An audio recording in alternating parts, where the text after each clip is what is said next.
हमारे YouTube channel famous stories of the world में आपका स्वागत है। आइए आज की कहानी के अंदर जानते हैं एक ऐसे युद्ध की कहानी जिसने भारत के अंदर अंग्रेजों की सैनिक श्रेष्ठता को साबित कर दिया था और ये हर दृष्टि से तय हो चुका था कि सैनिक दृष्टि से किसी भी प्रकार से अंग्रेज कम नहीं है। देखिए 23 जून 1757 ईस्वी को प्लासी का संघर्ष हुआ था, जो कि अंग्रेज रॉबर्ट क्लाइव और बंगाल के नवाब सिराजुद्दौला के बीच हुआ था। और इसमें रॉबर्ट क्लाइव है उसने जीत प्राप्त कर ली थी, लेकिन इस जीत को प्राप्त करने के लिए उसने एक प्रकार से सौदा किया था। तो प्लासी एक संघर्ष न होकर एक सौदा था जिसमें बंगाल से गद्दारी करने वालों ने बंगाल को एक प्रकार से अंग्रेजों के हाथों बेच दिया था। लेकिन उस संघर्ष के पश्चात हुआ था इतिहास प्रसिद्ध युद्ध बक्सर का युद्ध। 1757 ईस्वी के प्लासी के संघर्ष के पश्चात कंपनी ने बंगाल का नवाब मीर जाफर को बना दिया था। देखिए, कंपनी अगर चाहती तो खुद भी बंगाल को सीधे ही अपने हाथों में ले सकती थी, लेकिन इस वक्त कंपनी का मूल उद्देश्य व्यापार को मजबूत करना था और यदि वो सीधे बंगाल को हाथों में लेती तो संघर्ष खड़ा हो जाता।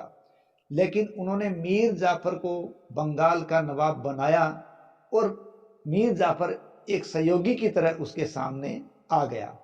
यानी भारतीय शक्ति जो कि मीर जाफर के रूप में थी और बंगाल जैसा संपन्न प्रांत उनके सहयोग में था, तो उनको अपना व्यापार बढ़ाने के लिए किसी प्रकार की दिक्कतों का सामना नहीं करना पड़ा और यही सोचकर उन्होंने मीर जाफर को नवाब बनाया ताकि अपना व्यापार उनके सहयोग से आगे बढ़ाते रहें और किसी प्रकार के रोष प्रतिरोध का सामना नहीं करना पड़े।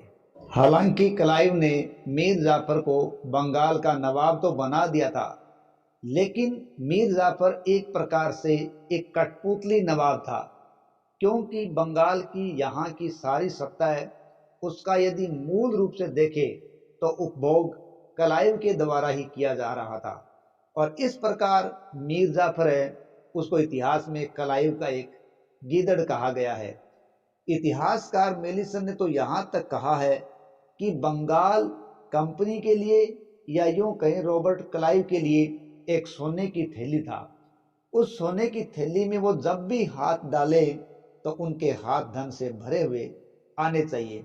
इस प्रकार उन्होंने केवल लूट और केवल लूट के द्वारा ही अपना काम चलाया और मीर जाफर को कठपुतली की भांति इस्तेमाल किया था। रॉबर्ट क्लाइव है वो 1760 ईस्वी तक यहाँ रहा और तब तक बंगाल से या यूं कहें मीर जाफर से धन वसूल करता रहा। उसके बाद होलवेल को यहाँ का कार्यभार दिया गया, क्योंकि 1760 में क्लाइव चला गया। होलवेल ने भी अपने लिए ज़्यादा सुविधाओं की मांग की। होलवेल के पश्चात वेंसीटार्ट के हाथ में ये सत्ता आ गई। इस प्रकार क्लाइव के बाद में होलवेल और वेंसीटार्ट आए। उनका एक ही उद्देश्य था कि उनको जो सुविधाएं मिल रही है उसमें लगातार इजाफा इजाफा और बस इजाफा होना चाहिए, किसी प्रकार की कमी नहीं होनी चाहिए। लेकिन उनकी मांगों को पूरा करते करते अब तक मीर जाफर को भी समझ में आ चुका था कि उनकी हालात से बंगाल के हालात खराब होते जा रहे हैं और लगभग वो 3 करोड़ रुपए तो उनको दे चुका है और बंगाल को गर्त के अंदर धकेला जा रहा है। ये बात अब तक तो मीर जाफर के भी समझ में आ गई थी। अंग्रेजों की लगातार की मांगों से अब मीर जाफर अपने आप को असहाय महसूस कर रहा था और अब अंग्रेजी की डिमांड पूरी करने की ताकत उसमें नहीं रही थी। लेकिन वेंसीटार्ट है वो किसी भी स्थिति में अपने आप की सुविधाओं को बढ़ाना चाहता था। इसलिए उसने क्या किया, उसने मीर कासिम से संधि की और मीर जाफर को बाध्य कर दिया कि वो मीर कासिम के हक में गद्दी छोड़ दे। यानी मीर कासिम है वो मीर जाफर का दामाद था और वेंसीटार्ट ने मीर कासिम से संधि कर ली और मीर जाफर को इसलिए बाध्य कर दिया कि वो मीर कासिम के पक्ष में गद्दी छोड़ देगा। इसके लिए वेंसी टार्ट और मीर कासिम के बीच में एक संधि हुई थी। इस संधि को वेंसी टार्ट संधि कहा गया, जो कि 20 सितंबर 1760 को हुई थी। और इसी संधि के तहत मीर जाफर ने गद्दी छोड़ दी और मीर कासिम बंगाल का नया नवाब बना और बंगाल के इतिहास में इसे बंगाल की दूसरी क्रांति के रूप में देखा जाता है। 20 सितंबर 1760 ईस्वी को जो वेंसी टार्ट संधि हुई थी, उस संधि के तहत मीर कासिम ने कई शर्तों को स्वीकार किया था। उनमें शर्तें थी, वर्धमान, मिदनापुर और चटगांव के क्षेत्र है वो मीर कासिम कंपनी को दे देगा। अगली शर्त यह थी कि सिलहट का जो चूना व्यापार है उससे प्राप्त होने वाली आय का 3 साल तक आधा हिस्सा अंग्रेजों को दिया जाएगा। एक शर्त यह थी कि अंग्रेजों के मित्र मीर कासिम के मित्र होंगे और अंग्रेजों के शत्रु मीर कासिम के भी शत्रु होंगे। अगली शर्त के रूप में यह था कि अंग्रेजों को उनके दक्षिणी अभियान के लिए मीर कासिम 5 लाख रुपए देगा। इसके अलावा भेंट भी शर्त के रूप में मानी गई थी। दरअसल वेंसी टार्ट को 50,000 पाउंड भेंट के रूप में दिए गए, हॉलवेल को 27,000 पाउंड दिए गए और कलकत्ता काउंसिल के प्रत्येक सदस्य को 25,000 पाउंड है वो क्या दिए गए, भेंट के रूप में दिए गए। और मीर जाफर को सुरक्षा दी गई, पेंशन दी गई और उसे कलकत्ता भेज दिया गया। इस प्रकार मीर जाफर अब यहाँ से कलकत्ता चला गया और मीर कासिम अब नए नवाब के रूप में बंगाल को चलाने लगा था। इस प्रकार मीर कासिम बंगाल का नवाब बन तो गया, लेकिन शीघ्र ही उसको समझ में आने लगा कि बंगाल के हालात क्या है और कैसे होते जा रहे हैं। और उन कारणों में कुछ ऐसे बातें हो गई जो 22 अक्टूबर 1764 को बक्सर के युद्ध तक ले गई। तो देखते हैं कि मीर कासिम और अंग्रेजों के बीच बक्सर का युद्ध क्यों हुआ। देखिए, अंग्रेजों की रोज रोज की डिमांड के कारण अब मीर कासिम भी परेशान हो चुका था। तो उसने सबसे पहले तो काम ये किया कि उसने अपनी राजधानी परिवर्तित कर ली। उसने अपनी राजधानी मुर्शिदाबाद से मुंगेर स्थानांतरित कर दी, जो अंग्रेजों को पसंद नहीं आई थी। इसके अलावा उसने अपनी सेना को यूरोपीय ढंग से प्रशिक्षित करने का प्रयास किया। उसने तोप, गोला बारूद आदि के लिए भी कारखाने स्थापित किए ताकि अपनी सैन्य क्षमता को बढ़ा सके, और ये बात भी अंग्रेजों को पसंद नहीं आई। एक सबसे बड़ी बात थी निःशुल्क व्यापार। देखिए, अंग्रेजों को दस्तक के रूप में एक निःशुल्क व्यापार पत्र मिला हुआ था। इस निःशुल्क व्यापार पत्र दस्तक के माध्यम से वो बिना चुंगी, बिना कोई व्यापार कर दिए हुए वो व्यापार किया करते थे।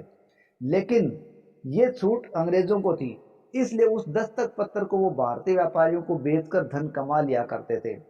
अब इस प्रकार की स्थिति जब मीर कासिम को पता चली तो उसने इस बात के लिए अंग्रेजों को दोषी ठहराया कि ये इसका गलत इस्तेमाल कर रहे हैं। लेकिन उसने एक बड़ा फैसला लिया, और उसने बड़ा फैसला ये लिया कि उसने 1763 के अंदर आंतरिक व्यापार को सभी के लिए मुक्त कर दिया, फ्री कर दिया, भारतीय व्यापारियों के लिए भी फ्री कर दिया।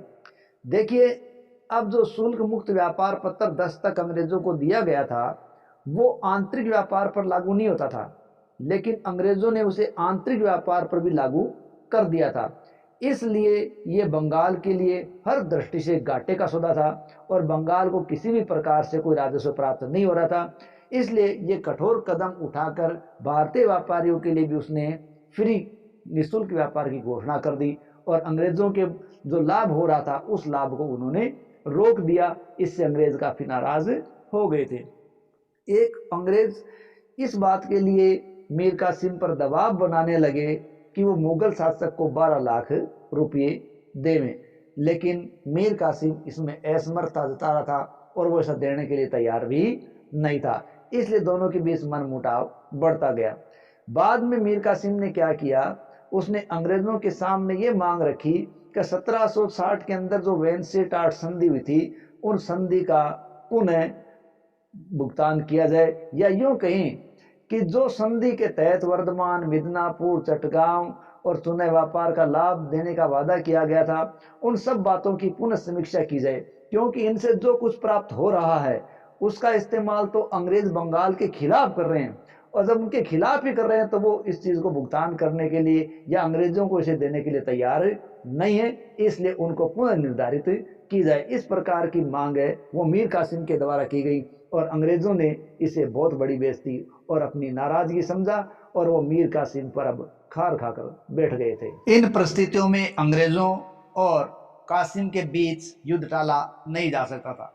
कुछ ही दिनों पश्चात कलकत्ता काउंसिल के मेजर एडम्स या एडम अपनी सेना को लेकर मीर कासिम की ओर बढ़े, पर वहीं मीर कासिम भी अब उनको संघर्ष के लिए तैयार मिला, और मीर कासिम और अंग्रेजों की इस एडम्स की सेना के बीच कई लड़ाइयाँ हुई, जिसमें कटवाह की लड़ाई, गिरिया की लड़ाई, सूती की लड़ाई, उदय नाला की लड़ाई, ये कई लड़ाइयाँ एक के बाद होती गई, लेकिन हर लड़ाई के अंदर मीर कासिम हारता चला गया, और इस प्रकार उसको अंततः पटना की ओर भागना पड़ा।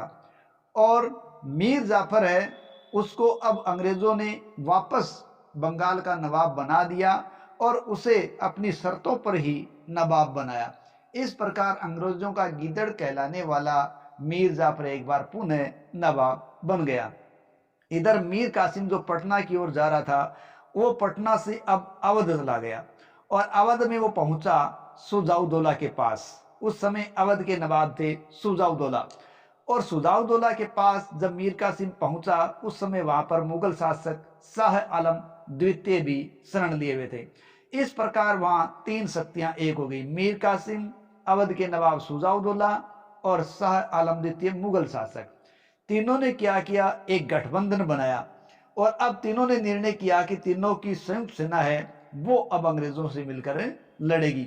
इस प्रकार उन्होंने विदेशी शक्ति को भारत से बाहर खदेड़ने का एक अंतिम प्रयास करने का प्रयास कर लिया। अगर ये देखें कि विदेशी शक्ति को बाहर खदेड़ने का एक अंतिम प्रयास बक्सर का युद्ध था, तो कोई गलत नहीं है, हालांकि वो उसमें सफल नहीं हो पाए। इस प्रकार तीनों की संयुक्त सेनाएं चली और सामने से अंग्रेजों की सेनाएं चली, और दोनों की सेनाओं का मुकाबला बक्सर के मैदान में हुआ। बक्सर के मैदान में 22 अक्टूबर 1764 को बक्सर का जो युद्ध हुआ, बक्सर आरा बिहार का क्षेत्र है, इसमें गठबंधन में तीनों सेनाएं थी, और सामने अंग्रेजों की जो सेना थी वो हेक्टर मुनरो के नेतृत्व में आई थी, और हेक्टर मुनरो के नेतृत्व में आई सेना ने गठबंधन की सेना को हरा दिया। इस प्रकार अब अंग्रेजों ने अपनी सैनिक श्रेष्ठता को इस युद्ध की जीत के साथ ही साबित कर दिया। इस युद्ध के परिणाम भी भारतीय इतिहास के अंदर कुछ अलग ही रहे, यानी सैनिक और राजनीतिक दृष्टि से इस युद्ध के परिणाम उन्हें बहुत ही महत्वपूर्ण बदलाव ला दिया। कैसे कि अब अंग्रेजों की सर्वे सर्वा बनने की जो इच्छा थी वो पूरी हो गई थी। कहने का मतलब ये था कि बंगाल में अब कठपुतली शासक वापस उन्होंने बिठा दिया, और वो अप्रत्यक्ष रूप से सर्वे सर्वा बन गए। कठपुतली शासक मीर जाफर ने उनसे वादा किया कि वो प्रति महीने उनको 5 लाख रुपए देता रहेगा। इधर अवध भी हार कर अब अंग्रेजों का आभारी हो गया, और अवध पर इस युद्ध का हर्जाना लाद दिया गया, और अवध ने 50 लाख रुपए हर्जाना देना स्वीकार भी कर लिया गया। मुगल शासक शाह आलम ने इस संधि के तहत पेंशनर बनना स्वीकार कर लिया। इस प्रकार वो पेंशनर बना दिया गया। इलाहाबाद की संधि की गई थी। इस संधि के तहत बंगाल, बिहार, उड़ीसा आदि की दीवानी व राजस्व के जो अधिकार थे वो अब अंग्रेजों को मिल चुके थे, और अब अंग्रेजी की कंपनी जो ईस्ट इंडिया कंपनी थी वो अब पूरी तरीके से अखिल भारतीय शक्ति बन गई थी। अब अंग्रेजों के लिए इलाहाबाद से दिल्ली तक का सारा रास्ता साफ था, उनको बीच में कोई भी टक्कर देने वाला नहीं था। इतिहासकार स्मिथ बक्सर के युद्ध के बारे में कहते हैं कि बक्सर का युद्ध वो युद्ध था जिसने पलासी के अधूरे कार्य को पूरा कर दिया था। देखिए, पलासी के अंदर उन्होंने धोखा, विश्वासघात सभी का सहारा लिया था, लेकिन बक्सर के युद्ध में उन्होंने अपनी सैनिक प्रतिष्ठा को साबित कर दिया था। इस प्रकार बक्सर का युद्ध भारतीय इतिहास के अंदर एक ऐसा युद्ध था जिसने अंग्रेजों को पूरी तरीके से भारत के अंदर यह जमा दिया, क्योंकि अब अंग्रेजों को पीछे मुड़कर देखने की जरूरत नहीं पड़ी और धीरे धीरे वो उत्तरोत्तर आगे से आगे बढ़ते चले गए और एक दिन उन्होंने पूरे भारत पर अपनी सत्ता स्थापित कर दी।